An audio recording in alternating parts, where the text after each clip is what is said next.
Welcome back to Rants Gems. This is Matt Garland, NMLS number 58700, better known as MG the Mortgage Guy. We are live. We are blessed. Thank God for another day.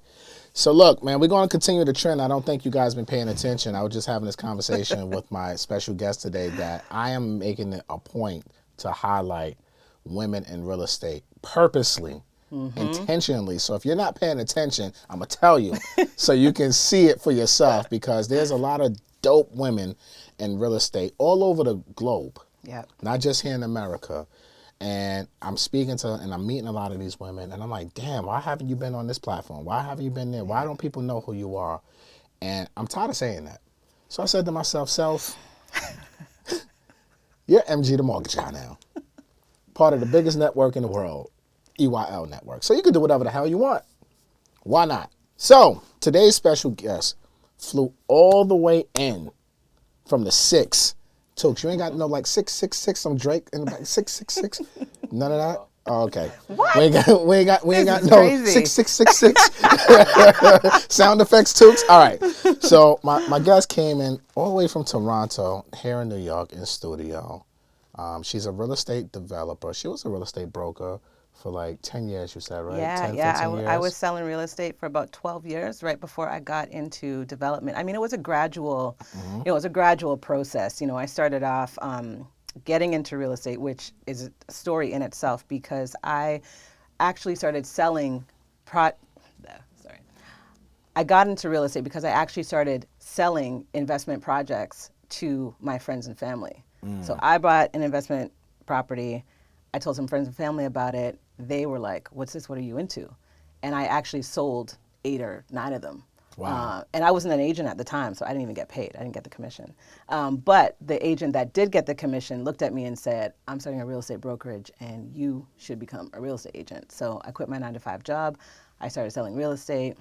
And I was a top agent at that brokerage for, I want to say, 7-8 years, and then I started getting into slowly just buying properties for myself. And that's something very important that I think all real estate agents need to understand. All brokers, you need to be buying real estate for yourself. Use that real estate license and buy deals for yourself on top of selling for your clients. And so that was something that I took to heart. And so I was buying deals, and then I also started getting into investment. So I started buying properties and flipping them, doing some, renovation stuff. So I got a little taste of that experience. And then ultimately, the guys who owned my brokerage, they got into development, and I initially, because I have FOMO, literally, I never want to miss out on an opportunity. I lose sleep over it, and so I started going along for the ride. They started going out into smaller cities where land was more affordable, and they started bringing downtown Toronto design to those smaller cities. But what we also started doing was bringing the clients almost along with us for the ride. So we started designing out in Niagara Falls. And then all these clients, because I sold predominantly investment real estate for 10 years, and those clients who made money in all those investment properties, they started then buying into our projects in the suburbs way out there. So it was a process. I definitely didn't have that plan going into it, but it was something that, looking back, I want to just let all real estate agents and brokers know that, listen, if you are going to have this career as a realtor, what you want to do is start setting your clients up. And when you teach people how to invest in real estate, you will have clients for life. Priscilla Facey, y'all. She is in the building. She's ready, yo. I didn't even get to say her name yet. She like, yo, bam, bam, bam, bam, Jim. I love the way this is starting right now. Okay, Priscilla, you ready? I'm ready. All right, so you said a lot. So I want to rewind a little bit. So you came into this business not as a developer, as a real estate agent. Yes. You started, but you realized that the key to your success to be a successful real estate agent, broker, was to work with investors. Yes. So how did you transition from working with the emotional home buyer to working with the real estate investor? Yeah, I think initially going into real estate, a lot of people think, you're going to be opening doors, you're going to be, selling, staging, all of that. And there's definitely that aspect to it. But the thing with Toronto at that time is we were in a condo boom. And so we had condominiums, high-rise apartment buildings, and we had so many people, we had so many projects that were just on the go. And the thing is that people weren't really thinking about, well, I've got all this money in my primary residence, because most people have all of their money locked up, tied up in their primary residence. Now in Canada, when you own a primary residence and you sell it, you actually don't pay taxes. So it's free money, the whole amount. And so I basically got clients pulling equity out of their homes and purchasing investment property. And I did that because I'm someone who kind of sort of just walks the walk. Like whatever I've done and I'm successful at it, I then teach to my clients, to my peers, to my family members.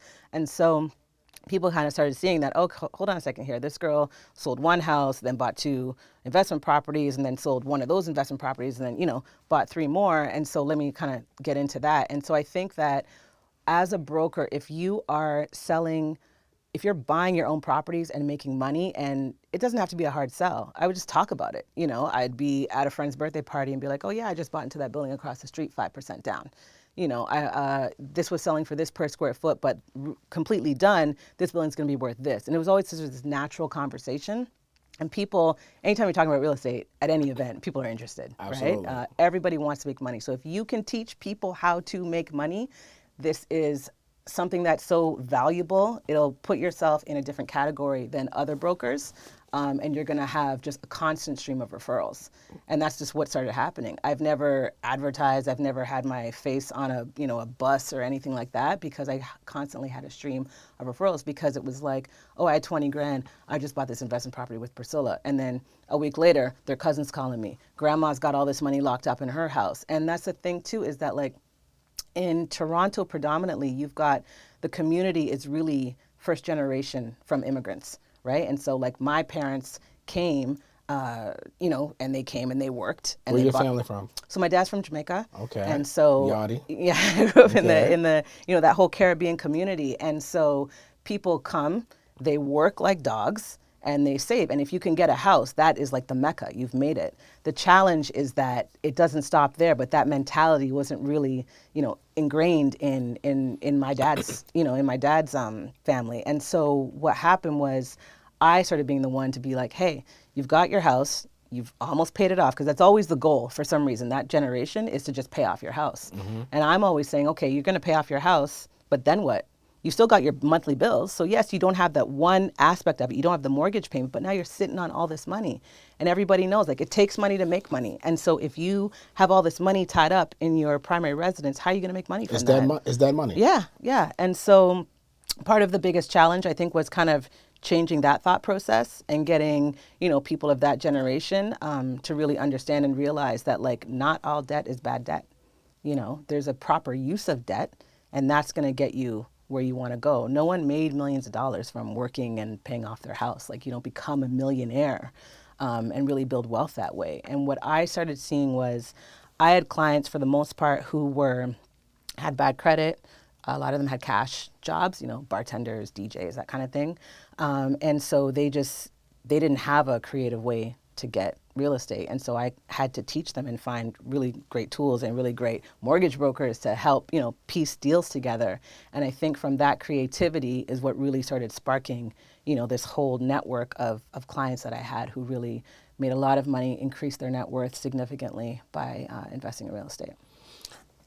I like everything you said just now, especially about paying off your primary residence and having that zero balance, that quote unquote freedom. Yeah, I'm free. I have no mortgage, but you also don't have no money now. Yeah. Right? Yeah. Like all your money went into the house. Yeah. And it's not like you can go to your house and stick your ATM card in the mailbox and say, give me some of my equity back today, please, because I need something to do, right? Yeah. You have to go apply for a loan and get approved for a loan. So I always recommend people, look, pay down so you don't pay a lot of interest over the 30 years or 20 years, whatever your mortgage term is, but try to take the most of that money and invest it and make cash flow. So that way the cash flow can pay for your mortgage and you're not paying your W-2 income. Exactly. Right? So I like how you leverage your clients, the word of mouth, you leverage your own commission checks into investments. Yes. So every house you would sell, you would go buy an investment property. I mean, I wouldn't say every house, but pretty much. That was kind of like your formula. Oh, right? yeah. You make enough in the commission, okay. I'm selling these houses to other investors. Now I'm going to take some of this commission and put it back into a deal. Yeah. So I was steadily buying investment property.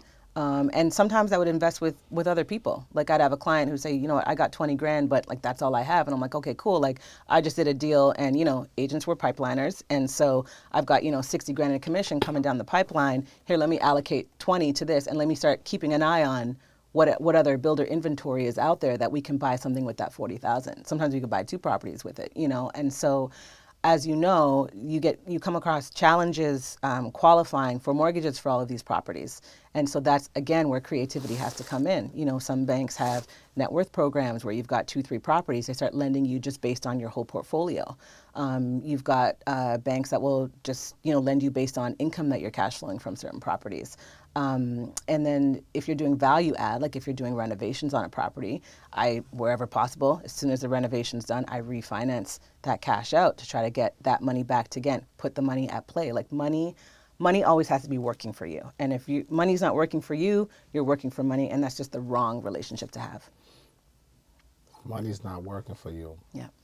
Then you have to work for money. Yeah. And that's the wrong relationship. Yeah. That was a gem. I like that. That was a gem. I like that. Okay, so you're running around, you're selling houses, you're working with the investors, and investors at this point in time, like, was what, 80, 90% of your business? I would say, yep. So what made you say, you know what, I don't want to be the transactional professional no more, right? Because it's something that you said earlier when you opened up. You said, look, if you're always out here building wealth for others, basically, you have to find time to build wealth for yourself, Yes. right? And I think as a transactional professional, I mean, shit, I've been caught up in that matrix too, where you're so worried about, I got to close this deal, I got to close this deal, I got to close this deal for my client. But you forget, oh, wait a minute, I got to get my own deals too. I got to build my own wealth. So when did you just say, you know what, I think I'm good with being a transactional professional. Let me go into real estate development, because most of your sales and your business, you were selling pre-development, right? Yes, I was selling pre-construction. I think that we kind of got to a point collectively as a team, and this is where you go back to, the cliche saying, your network is your net worth. And that's something that's just, you have to surround yourself with the right people who've got a growth mindset and people who are going places. And for me, I look at people who have achieved success and are still on that train, and I want to take the habits that I can from them and what can I do, for my own self. And what I saw around me were people that were just keeping it moving. Like you went from buying pre-construction to doing renovations to now I had people in my circle that were like, now we're going to go on to development. And because effectively I saw development from the other side. I saw from the sales and marketing side, and I was on that side of the curtain. And I had, here and there, I would get a little like peek behind to see what the developers were doing in the background. Like, they were doing some zoning. Oh, the project's on pause now because instead of doing 100 units, we're going for 150. You drive around neighborhoods and you see the big signs that go up that give the public notice that like a project's going to be built here, or this is the application. There's an open house for it, And so I would see that little bit and I was like, okay. And then initially I had gone along with some colleagues to see what they were doing on the development side, and there was an opportunity to jump in. And so I did all of the back end work for a lot of the zoning, a lot of the administrative side of development, and then we got through to the approval of the site and the building permits, and that's when the really fun work begins, is construction. And so I got a firsthand look as an investor in a real estate development project, and as someone who was working in the project, to really see all of the back end stuff and what everything that goes into it. So sales and marketing was my game. I could have done that in my sleep, but now I got to see the other side of it. And once you see that, those numbers become a lot more lucrative. I mean, can be high reward, but there's a lot of risk that goes into it. What are some of the risks that comes with becoming a developer? Becoming a developer, I mean, you really need access to capital. I think the success of any market, the success of any project is really having access to capital. And that's it. And when I had a whole slew of clients behind me that I had facilitated them making a lot of money, when I needed access to some of that capital for my own projects, they were right there. Because of course, I had one client who was directly like, you've helped me make this money. So, whatever the next play is, I'm in.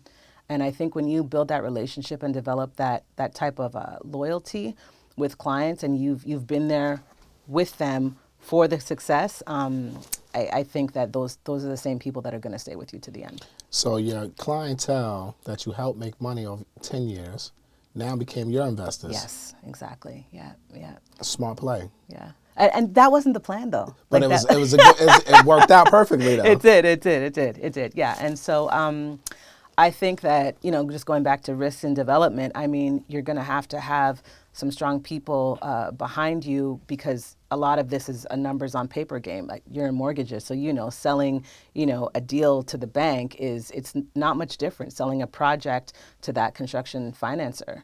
And so for me, I was starting out. I had a decent net worth, but nothing crazy. And then I needed some of those investors behind me to say, hey, they're going to kind of co-sign this deal because they've got a bunch of money sitting in the bank. I've got the experience. So in that sense, it was kind of like a JV. They were passive and silent. They weren't involved in the project at all, except to be on paper. I love it.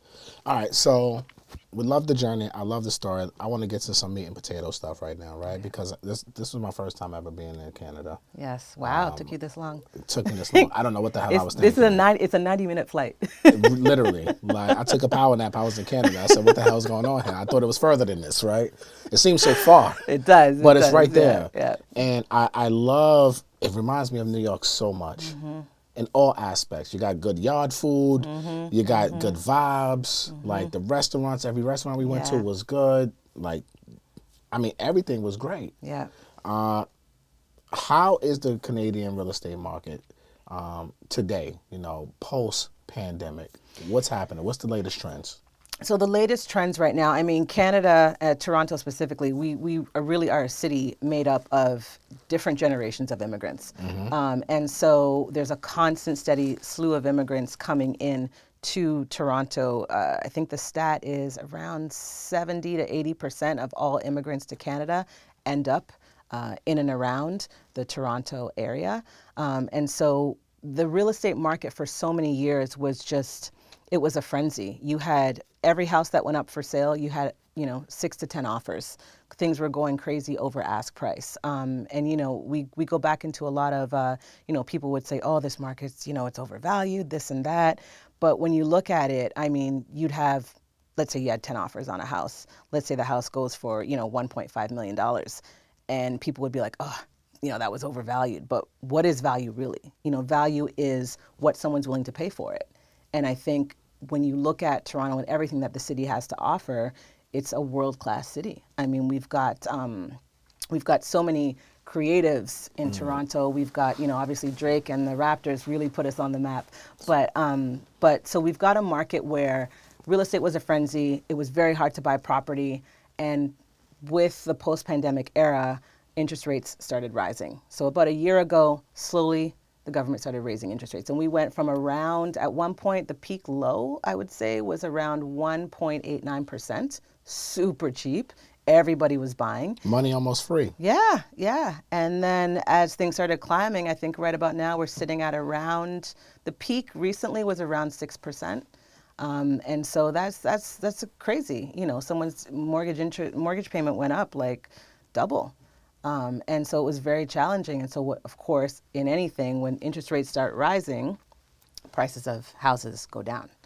And so we've got now a little bit more of a balanced market, but the last two decisions that the government made recently, they froze the interest rate. And then recently, a couple weeks ago, they froze the interest rate again. Really? And so now what we're seeing is the market's warming back up. And so I just saw a couple houses that sold recently near me, and one had 6 offers, one had 10 offers. I'm like, okay, we're coming back now. And then the government, our federal government, is tripling the amount of immigrants that they're allowing in to Canada to kind of help replenish what we lost, because we're an economy that's based on immigrants. And so we need the immigrants to come and work to form our tax base. We've got a lot of aging people that are going to be on government pensions. The government doesn't have enough money to cover this. So we need people here in Canada working. And the challenge is that when the immigration thing kind of shut off with pandemic, people weren't really moving, our tax base started shrinking. And so the government's like, okay, now we got to make back up for lost time. Well, what's going to happen now is these people are coming. Where are they going to live? in and around Ontario, which is, the city the province that Toronto's in, we have a shortage of around 800,000 houses. Wow. So we need to keep building, and so you commented that I think there's a lot of cranes in Toronto. It reminds me of Brooklyn, right? It reminds me of Brooklyn. There's Yeah. so many cranes. There's so Yeah. much development happening. Yeah. I was shocked. Yeah. Like, what the hell is going on up here? Yeah. Because from whenever everyone's telling me Toronto's expensive. Mm-hmm. I'm like, it don't look expensive, all these damn cranes up. People are buying, clearly, up here. But then I started learning about the local economy and like the amount of jobs that are coming in and the tech hubs and all these different things that are happening. And I'm like, wait a minute. This place may be a great opportunity to invest in, especially coming from the States. Now, is it easy? I'm not going to say easy. How is it for us Americans if we wanted to come up there and to invest? Because I know you guys are doing tons of projects and things of that nature. Yeah. But how does that work? So there's some challenges now. I mean, the government's implemented some rules recently to ban foreigners from investing. I think Really? Oh, yeah. Yeah. So prior to that, you could get in anywhere from 35 to 50% down. 35 was reasonable. So that would be your down payment on a property. What's really great about that too is that the American to Canadian dollar conversion, that's probably really like 20% down. So, but recently, the government has sort of turned off the faucet on that. Again, they're trying to keep house prices at a certain level. And we had so much foreign investment, a lot of investment coming in from Asia. People showing up with cash to buy, and so the government's really wanted to do things to make housing more affordable for Canadians. But I think that's going to turn around eventually. How long has it been like this ban? It's just been a few months. Okay, so it's something that just happened It's recently. Just very recent. I think that's a smart play because, agents, they come by, they buy everything. Yeah. Everywhere, all over the world. Yes. They don't play around. And there's loopholes, right? Like, Definitely. I mean, There's always a you loophole. And that's closing a property. But the thing is, Toronto's got such a hefty pre-construction market that you could literally buy, as an American, you could buy pre-construction and then turn around and flip it and sell it before it's actually ready. So you never need to close. And that's something that there's no particular Okay, so issue with. let's explain this process, right? Explain the pre-construction process in Toronto and Canada. Yeah, so essentially when a developer's got a project, let's say they've got 100 units to sell in the building, before they break ground, they start selling those pre-construction. And so you sign up a purchase agreement. It's a contract to buy this property that's not yet built. And you have the right to buy, let's say that, 600 square foot, one bedroom condo. And so you sign, you leave your down payment. Now the property typically appreciates in value as the construction progresses. So maybe they get new zoning, they get their site plan approval, they get permits, they break ground. Typically you're gonna peak at around, right around the time that the project is completely done. So you can occupy the property now, it's a finished building. Typically right before that, you can sell it on assignment. They call it assigning because you're assigning that contract that you have. And I've helped investors do that for years. And I've seen people make, at minimum 2-3 times their investment. The best deal, sometimes you can even buy with very little money down because typically some developers, once they sold a certain percentage of their inventory, they will sell the rest at a more flexible deposit structure. So if I was buying condos at one point with just 5% down. So, if it's like a $400,000 condo, you put down your $20K, and then by the time it's ready, now you're going to make, maybe that condo's worth $500,000. So, there's some fees in there and stuff, but at net, you're probably walking away with around $75,000 on your $20,000. And people just do this all day. So I like this. I got a lot of questions behind this. So now you go in pre-construction. Same example. Yeah. 5% down on contract. You put your 20,000 down. You wait a year and some change. They start developing or building the property. Now you get an end buyer, and you assign your contract to them. Yes. Flip it for the market value. Yeah. And you walk away. When they close, you walk away with your quote unquote assignment fee. Yes. Or sometimes they give enough of a deposit that gives you your profit back at that point. There's different ways you can structure it. Obviously, the easier it is for them, the better. So when you assign it to them, if you put 20 in the deal, I need 30,000 down. Yes. Basically. Yeah. So now I take my 20 back, make 10, and I still got more margin when they actually fund the deal. So that's a way for us Americans to go and and because we technically haven't closed, we just got into Yes. Yeah. a contract. Yes. Yeah. Loophole number one. Yeah. And there's nuances. I mean, it's funny because I was talking to an American investor friend of mine some time ago, and he was like, "Oh, I got my cousin in Canada. I'll just ask him to put it in his name. I'll just get him to do this." And so there's sort of, again, more loopholes, kind of using other people to help, creativity to get a deal done. I like that too. But I like the pre-construction with keeping it in my name. Because now, you guys do LLCs and everything up there, right? Yeah, yeah. And it doesn't have to be. I mean, you could do it in your personal name, but you could do it in a corporation as well. So I can go, you have a lot of developments going on right now. So I can come and buy one of your units, pre-construction. You tell me to play.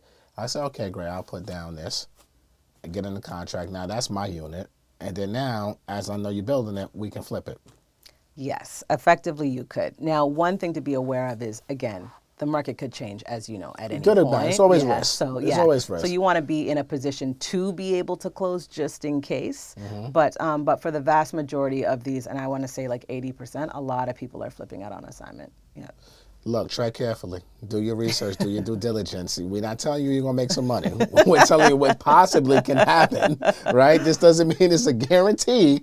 It's a possibility. That's the disclaimer, right? But this is a gem. Yeah. This is a way that, not just Americans, but the Canadians too, can get into real estate and make some money. But again, do your due diligence, do your research, make sure you can close, worst case scenario, because you may not get an end buyer. Yeah. It's just like, it sounds like you're wholesaling. Yeah. Yeah. You're wholesaling pre-construction properties, basically. Yeah. Exactly. Big gem. All right, let's talk about some of your projects. How many projects have you done? First of all, how long have you been developing for now? So I've been in development now for, that first one was 2018, so 5 years. 5 years. Yeah. And how many projects have you developed since then? So I've worked with some partners, and we closed out on 54 units. This was last September. Okay. And then I've got 4 of my own projects on the go, just over 150 units at various stages of development or construction. Primarily in Niagara Falls. I've got one that's an hour east of Toronto as well. So part of what my goal and my objectives are always to buy in these secondary markets where, land prices are low, and therefore I can build affordable product that's going to sell. Toronto is, I think on the worst day is like 900 a square foot. And so I'm in an area where, I'm selling at maybe 500, 600, 700 a square foot. So just keeping the prices, a lot more reasonable, making it a lot more affordable for investors. A lot of the marketing is around investment real estate, and a lot of these projects are purchased by investors as, buy and hold. Some of them want to buy and flip out. And then I got a project that we just did a sort of a soft launch for, and like 90% of the people on our wait list are all end users. So again, the market switches around a bit. If you're creating a small project that's well designed, great functional layouts, you're going to get people who are like, this is an affordable option for me. I don't want to be in $1 million house. I'm going to maybe take something like this that's maybe $500,000-600,000 and live there. Yeah. So Niagara Falls. I mean, I've never been, but when I think of Niagara Falls, I don't think real estate. No. I'm thinking Niagara Falls. Yeah. Big ass waterfalls in the middle of nowhere. Right? That's what I'm thinking. What made you choose this area to go invest and do development? Yeah, so we did a lot of research. We did focus groups, and we effectively found that in the height of the real estate market, 3, 4, or 5 years ago, what was happening in Toronto is you had this almost like exodus. So you had people selling their expensive homes in Toronto and moving to these smaller cities. A lot of them were people who were going to retire.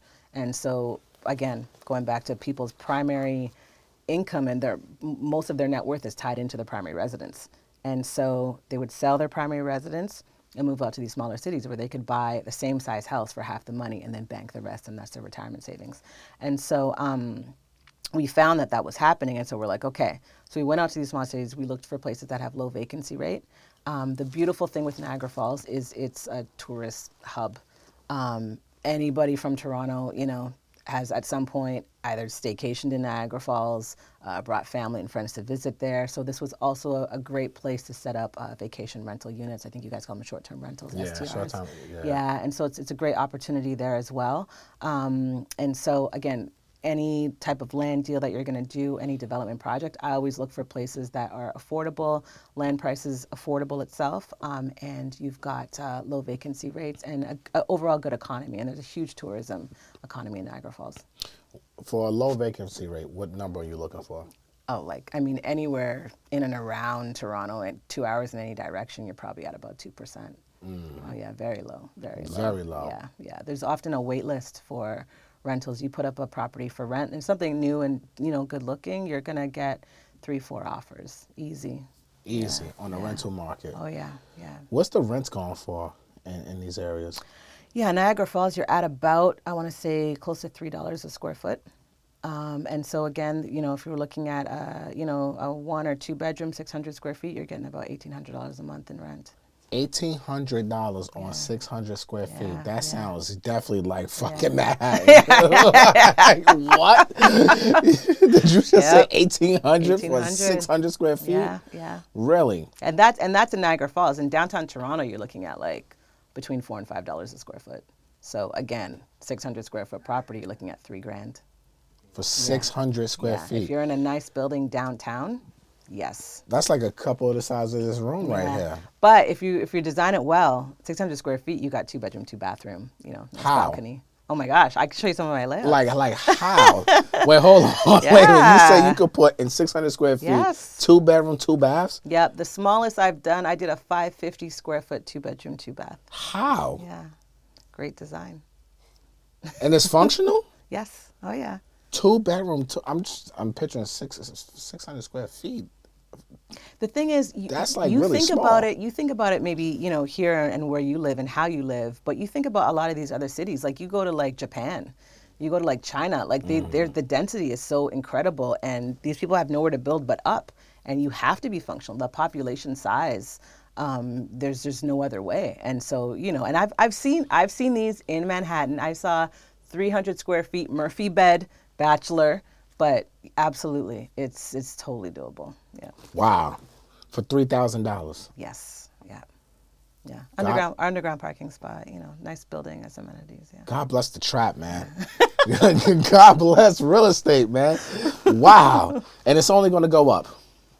I see that because I think the housing market in Toronto it's a supply issue, right? And with all the immigrants coming in, and whether it's going to be immigrants coming in to rent, whether they're coming in with money, and that's very common. I know a lot of times we think about immigrant as maybe a refugee or somebody that's poor and fleeing somewhere and doesn't have a lot of money, but there's a lot of immigrants coming into Toronto that have money, and these people have money to spend.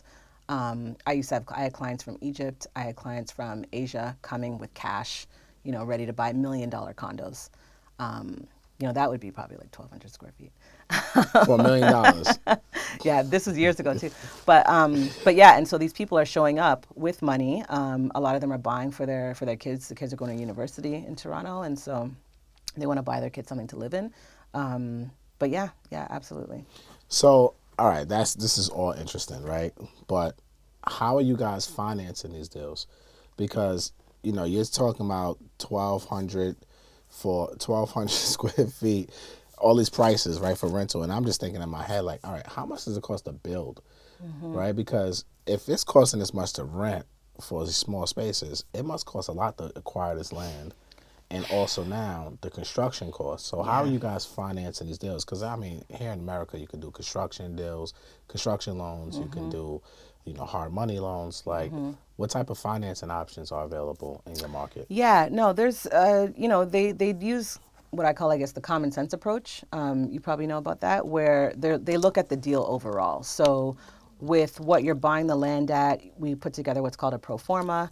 It's a spreadsheet of all the numbers, what you can reasonably sell at. And so you look at the current market value of pre-construction properties. You throw that number in there per square foot. You've got other, smaller income generators like lockers and parking.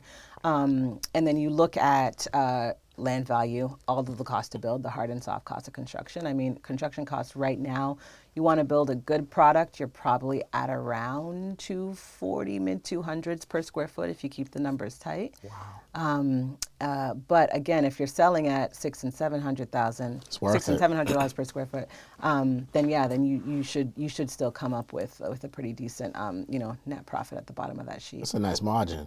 Yeah. 200 per square foot to sell it for 600.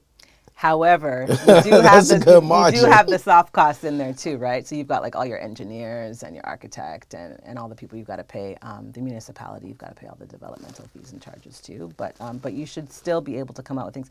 But I think what's really important for people to understand, I mean, one, when you've got this pro forma spreadsheet of your profits, potential profits on a development project, like this is all. Don't fall in love with the numbers on the page because as you know, you're building your own house is that, these construction costs, they can climb. And it's the materials and labor, this is a whole other market in and of itself, right?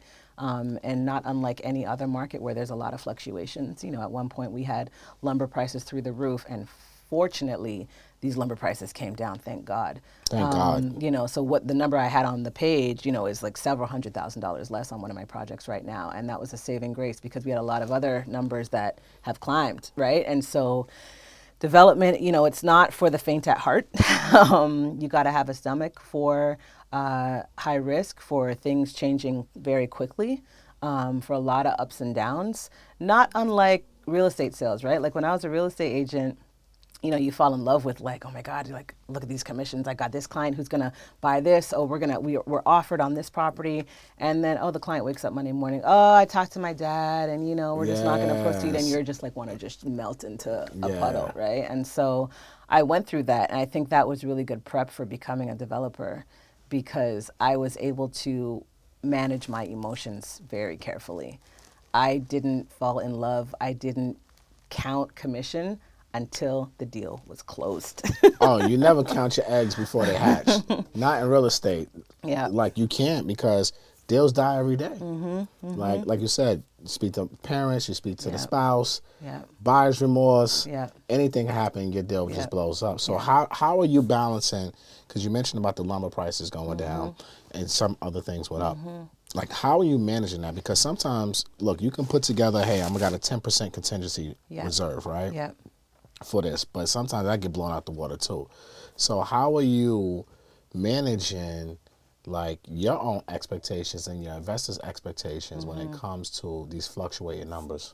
Yeah, I mean, I'm pretty conservative. When I put down, I don't pitch investors, but if I sort of just bring an opportunity to somebody, I'm very conservative with what those numbers are. And I'm just very aware. In the same way when I was selling real estate is like, this is what I think, I'm not going to put a 10% rate of appreciation on that page because I know let's put 3%. Under promise, over deliver. That's definitely just a philosophy that I live by. But certainly, I just make sure that I'm building healthy, contingency in there. I'm oftentimes underestimating what I think the value, the sale value of these properties is going to be. But more than that, I think it's just really important to really be able to take those numbers that are on the sheet and have a strategy behind it. So if let's say you've got 100 units in a project, you're not going to release and sell all 100 at once. Your bank's going to work with you, and most banks want 70% pre-sales before they'll finance a deal. So I'm going to sell the 70%, and that's all I'm selling. I'm not selling a unit more because chances are the market's going to go up during the period of the zoning, the site plan, and the construction period. And so I want to wait, and that little gravy, that extra money you're going to get in there at the end on the units that you held is oftentimes what's going to help weather the storm of, and balance off some costs. So try to control your revenue that way. Only really sell what you have to sell. Only sell what you have to sell and land bank the rest, basically. Yeah. Keep that in the back pocket. Keep that for reserve. Yeah. Keep that for reserve. And then as you get your comps, as you start selling and things start closing, then you can work on your other phase. And that's if you have a big enough project, right? Yeah. Like you said, you had something for 100 units, but what if you have a 10 unit? Right? Like, how do you manage that from that perspective? I mean, the challenge with small projects like that is you don't have scale, right? And so when you've got when you've got the larger projects you have, the more you can negotiate, on material costs, on some of the labor issues. I mean, a lot of times what I do is I say, hey, this is the first project. We can work together well. FYI, I've got 3 more, in the bank coming up. And so that does entice a lot of trades and suppliers to give you really good pricing. It's a little bit of a dangling carrot there. But if you've got small projects, I think one thing that you've got to hold close to is really you have to stay on budget. And a lot of times what I've seen developers do that I think went wrong is, they overpromise you on these beautiful finishings and just really understand your market. Like if I'm selling a project in a smaller town that's on the come up, I don't need, quartz stone countertop that's like, 2.5 inches. I don't need these like big glorious finishings. You might not even need an undermount sink. You might want to even just go with a simple vinyl laminate countertop. I mean, there's little things like that. Just know the market, especially if it's something that's going to be a rental property. You're going to have a lot of wear and tear on it. You want to just really manage these finishings. A lot of people, again, they get emotional. They think of this place as a place that they would live in, but like you are not the client for this property. Like I would want, ABC in my project, but that's not what I'm going to give to someone who's buying in maybe, Niagara Falls. It doesn't need to be this customized, big, beautiful design. It's got to be a quality product, but just understand the market that you're selling in and who that end buyer or renter is going to be and just design to that. Don't design to your needs. Right. Design to your buyer's needs. Yes. Yeah. I think that's the biggest mistake that people make is that when you rehabbing or you developing, doing construction, whatever it is, you always thinking about, I don't like this. Yeah, yeah. Who really cares what you Yeah, like? you're not living there. You're not living there. It doesn't matter. Like, it doesn't matter. Like, you don't have to use the worst or the cheapest material, but you can be in the between somewhere, right? You don't need to use super high end. Hell, go to IKEA. Right? Like, go get some IKEA cabinets or something. It's still gonna look good. Yeah. You ain't got to go get the high end cabinets, right? Yeah. You can do certain things to save you some money. Yeah. So I think that's a good tip. And you're right. The smaller projects is not a lot of room to wiggle because the scale of it. When you're buying all this lumber and you're buying all these materials, like you're only buying for this amount. But when you buy in bulk, it's you get more of a discount. Because the suppliers they want the business. Yeah, yeah, and that's where I think again partnership is something that's really key, because maybe I'm only developing 10 houses, but maybe I know this developer and he's doing 50, and I got this other guy over here and he's doing 40. Well, if we band together, if our timelines roughly work out, then we can go to a supplier and say, hey, it's not just these units that I have here; it's the whole collective. And now they're like, okay, now they're more enticed to give you a deal.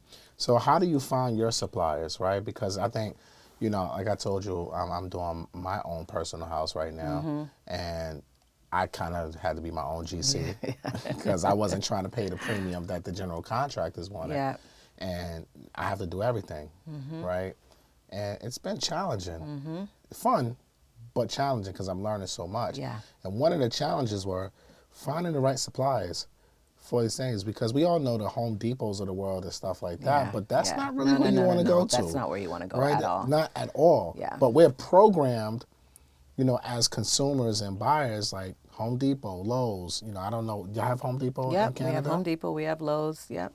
We're all programmed for this, right? Yep. So, but I had to find the mom and pop shops, the mom and pop lumber yards and things of that nature, and I got so much. My pricing was like night and day. So like, how do you as a developer, you're doing at this scale? Right? Yeah. How do you find your suppliers? Yeah. So a lot of it is boots on the ground. A lot of it is like almost like PI investigation. So I mean, we, spying on your boyfriend kind of thing. But oh wow. Whoa. But no, so I would go in and myself and my team, we would look at here's the price of a faucet. This is what Costco's selling it for. Okay, where's Costco getting it from? And a lot of times we've even called the buyer for Costco and did some PI work, dug up his number. Hey, who's the manufacturer? Where are you guys getting this from? And then you go to that person. And so Home Depot, Lowe's, all these companies, they're getting their stuff from somewhere. Where is it coming from? And now, with the internet and whatnot, you can just go and do your own research and you can try to find, you want the source supplier even for those chains.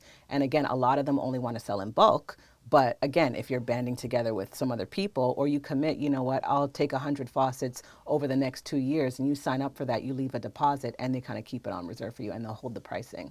And so, again, it does come down to a lot of times scale, but it's literally like boots on the ground, do that investigative work. And get samples, and understand even like the market is not just local to where you are.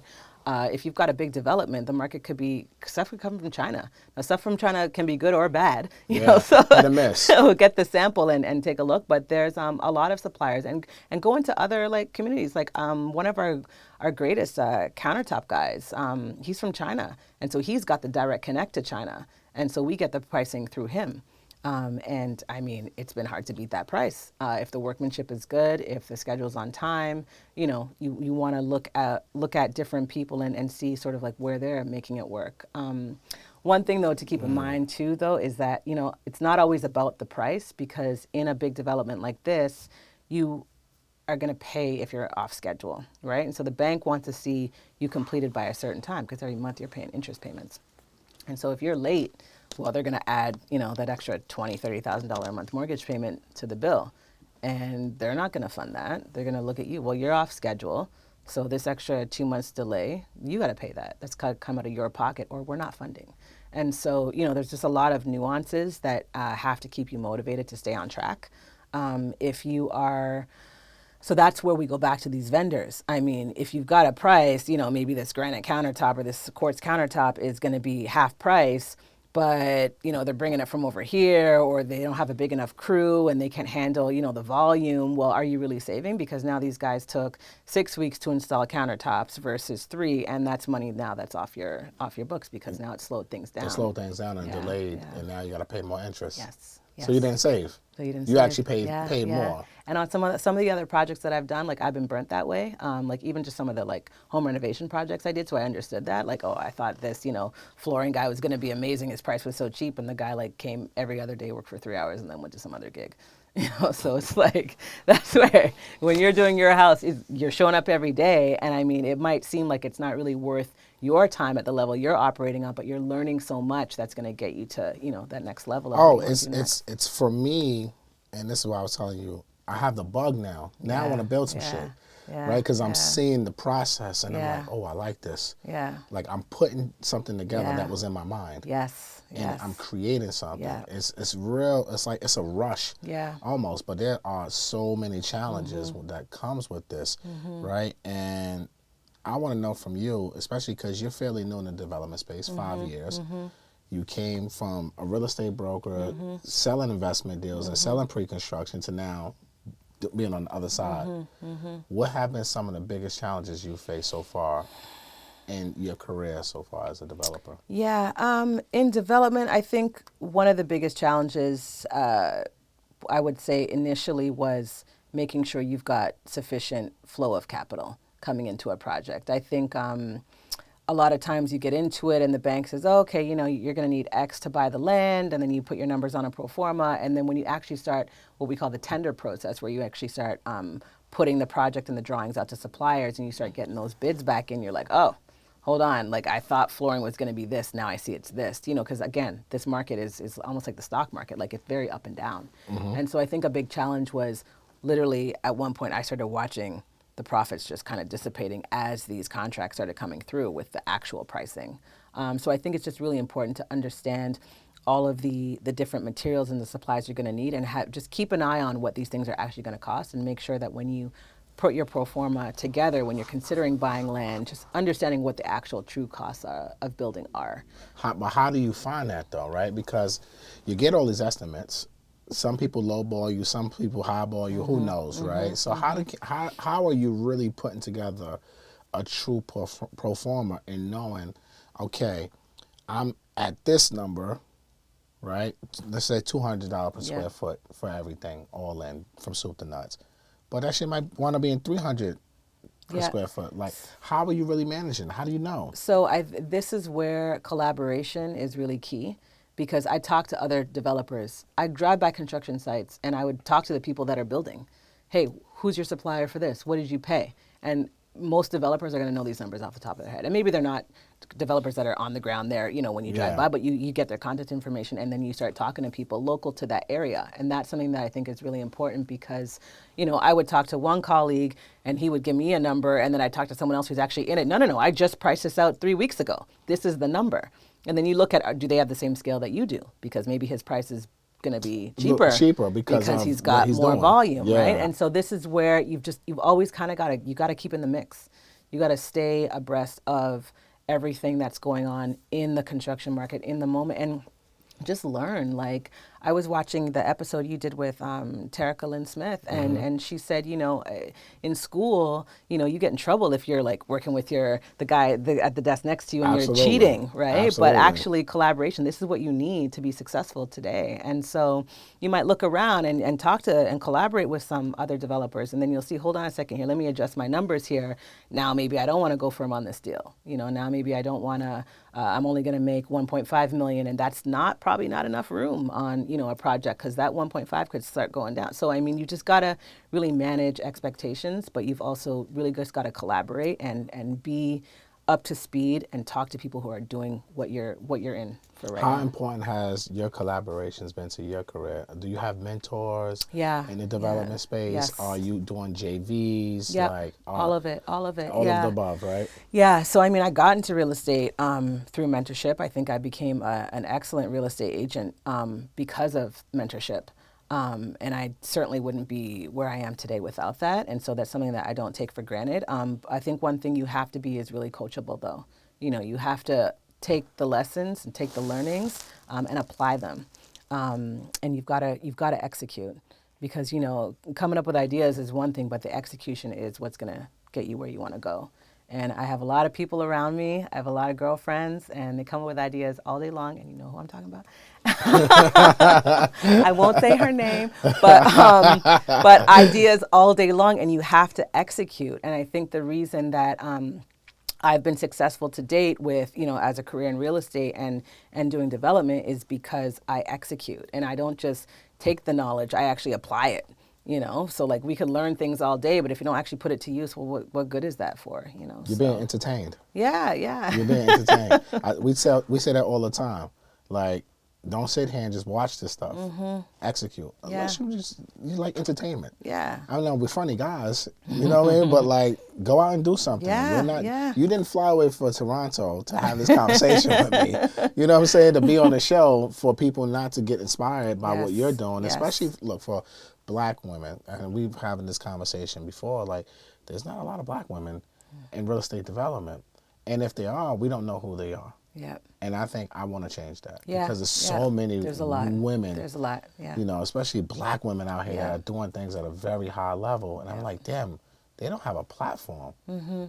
People don't know who they are. So I hope people watch this episode and see you and say, look, if she can do it, I can do it too, and go out here and win at a very high level. Yeah. So, all right, because we're coming up on like an hour right now. Are we? Yeah. No. I'm telling you, time's flying. Time flies when you're dropping gems. Like time flies when you're dropping gems. All right, so I want some last few gems from you, right? First, let's speak to the real estate professional.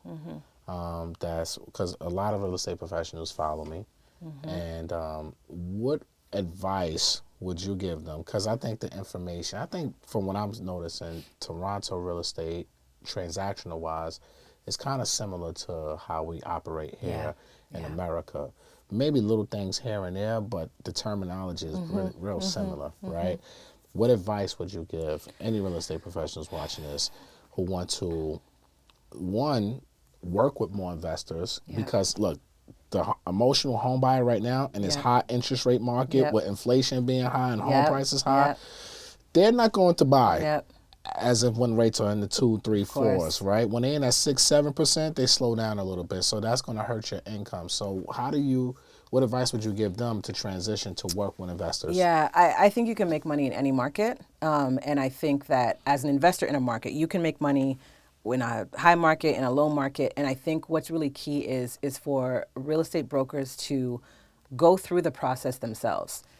I started out with no intention of becoming, a real estate agent. I effectively told some people about what I was buying and how much money I was going to make, and they followed suit. And I think it's really important to, walk the walk. And go through it yourself. You're going to learn a whole lot. And maybe you don't have money to buy, a Manhattan high rise, but partner up with someone and grab something that you can afford to purchase. Find a way to, house hack, get into some renovations, get into some investments yourself. And then now you can show people how well you did on this. And then that is such an easier, it's not even a sell. It's people you're providing value to somebody. And if you're providing value to somebody, you're going to make money no matter what you do, because people don't have that insight. Now you've done the experience, you've gone through it, you're showing people and you're teaching people.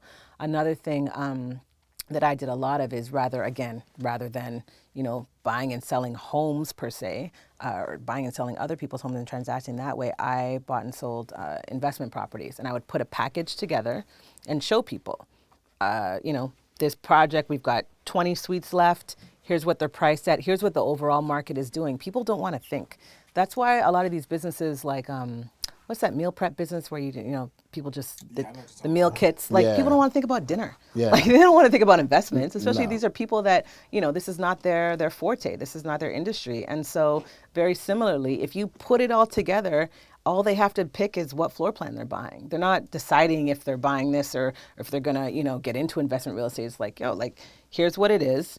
I bought this property, then it was worth this. I would go into the Toronto real estate database and I would pull up the charts. Every city, every real estate board has these charts, these housing market charts. Show them. In 2000, the graph is here and then it goes all the way up. Like people will always need somewhere to live. And this is why investing in real estate is so important. And for the people who already own property, the easiest sell for me with the hardest head was my father, who was so hard-headed. And I was like, you bought this house for $100,000. Today, this house is worth $500,000. Imagine if you had 5 more houses. And then it's like, oh, shoot. People always they're always afraid of what they don't do, right? So if you show them what they've missed out on, it's like the fear of losing. If you show them what they're going to lose, they're more than likely to buy something versus showing them, what they're going to gain. So it's just literally like, how can you lose out on this money? Like, look at all the money you've lost out on over the last 5 years because you haven't been investing in real estate. And so, people understand, I think, that when they get the money, they need to put it somewhere, but you can put it in a checking account, you're going to put it here, you're going to put it there. So it's showing them this is a holistic approach to selling real estate. It's not just about opening and closing a door. People are only going to move every 4 or 5 years. And so that's when you're going to get paid. No, if you transact investment real estate, people are going to buy investment property whenever they have cash. You show them how to pull money out of one and get into another. This is a no-brainer. But that's the only way I was taught. I wasn't taught any other way. You wasn't taught as we're going to go after just the home seller and the first-time home buyer. I started off in investment real estate, and if I could go back and do it again, earlier we spoke about, I think 80 to 90% of my business was investment real estate. I would have just did 100. I would have just been, on my laptop, from bed, selling deals, putting packages together. Very easy, yeah. Not schlepping people around, not showing them 30 houses. Oh my God. I fired a client who had me doing that. Fired him. You had to fire the client? Bye, yeah. Like, I'm done with this shit? Bye, yes, yeah. Guy had me out working for minimum wage. But that's basically what it boils down to, Yeah. because you spend 6 months schlepping somebody around. No, and they might never buy. And they might never, ever, They might ever decide buy. they don't like you and now go call somebody else to just seal the deal. Like, it's crazy. Like, the potential to just waste your time, it can't be higher in any industry other than real estate sales, honestly. Facts. Yeah. Facts. Even on the loan officer side, we Yeah. waste our time with so many people getting pre-approved. Oh my God. That's never going to buy. Yeah. And this is why I focus a lot on investor clients myself. Yes. And that Yeah. is, honestly, that has been the only thing keeping the mortgage business moving Yeah. and shaking the way it needs Yeah. to, is because I'm dealing with investors. And because you're showing, again, people value, like, you got 2-3 properties, you want to buy a fourth, you have to come to me. Yep. Because I'm going to be the creative one to put this And I'm going to together. show you how to do it. Yeah. And this is why I always preach to real estate agents, like, yo, you need to understand real estate financing. You need to understand construction. These are the two most important areas of real estate, in my opinion. Once you understand financing and funding your deals and the construction of Yep. it, if you're doing, those type of deals, the world is yours as, Yeah, as a real estate broker. Yeah. These should be the foundations of the real estate course. That and psychology. Understanding that, especially when there's a Mindset. couple. Yeah. Yeah. And when there's a couple, you always start with the woman. Always. Always. The woman runs everything. All right, let me ask you this, because I'm looking at your profile, right? You got these things pinned. Build your portfolio, build your knowledge, build your community. Yes. What does that mean to you? Well, building your portfolio, goes without saying. I mean, you want to be making sure that you're building a portfolio for yourself. Don't just be making other people money. Make sure you're eating too in that sense. Build your knowledge. Well, knowledge is power, and the only way to get anywhere is if you know and if you apply the knowledge. And then build your community. I mean, nothing happens without people. They are your greatest resource. I've learned that, very painfully. So finding and surrounding yourself with the right people, with the right energy, who've got a growth mindset and who want to win. And again, even for them, offering them value. I work with people now where we can offer each other value. They can make up for things that I don't have, and vice versa. And even like if you've got employees, whatever business you're in, like to show these people value. They could work for you, they could work for anybody. But some of the people that I work with even now, like I'm helping these people buy real estate, and these are juniors. They're just starting out. Maybe they're just renting an apartment. They've got a little bit of savings. And I'm like, okay, you're not only going to work for me, you're going to learn how to do this for yourself too. And I think that's really critical. Most importantly. All right, final gem. Okay. Anything you want to talk about, let it all out. Give it to the people. Yeah. Something that's really important to me and that I've, really grown and evolved into the last few years is just really working on the mindset. I think no matter where you are, you've got limited belief systems. A lot of them are passed down from, our parents or things we saw growing up. I know you've talked a lot about trauma. And I think it's really important to whatever it is you've got to do, whether it's meditation, whether it's, Reiki, whether it's yoga, just working on that mindset and understanding that a lot of the stories and where you are in your life now is nothing but a series of choices you've made. And, thoughts and belief systems inform the choices you make. And so if you're not where you want to be, the beautiful thing is that you just got to go back and make new choices, right? And you've just got to change the belief system and change the thought process and change the energy. And so again, surrounding yourself with the right people who've all got that energy, that motivational energy that, that everybody wants to see each other win is just so critical. And that's where that mindset piece is so important. And no matter what industry you're in, whether you're going to be a surgeon or, you've got to just have the mindset of winning. And that there's no limits except the ones that, you create. There's no limits except the ones you create. Yeah.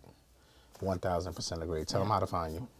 So I'm on Instagram at Priscilla Facey, and I am on my company website is buildupdevco.com, and I'm here to help everybody build themselves up. There you have it, ladies and gentlemen. Priscilla Facey in the building. She came all the way from the 6. All the way. 6 gods in the building. Goddesses. 6 goddesses. 6 goddesses are in the building, ladies and gentlemen. So make sure you tap in. We're going to have to do a part 2 to this. Sure. I'm coming back to the 6. Okay. So we're going to have to take a trip to Niagara Falls, and we're going to have to go see the developments. I'll show you all the beauty and the pain.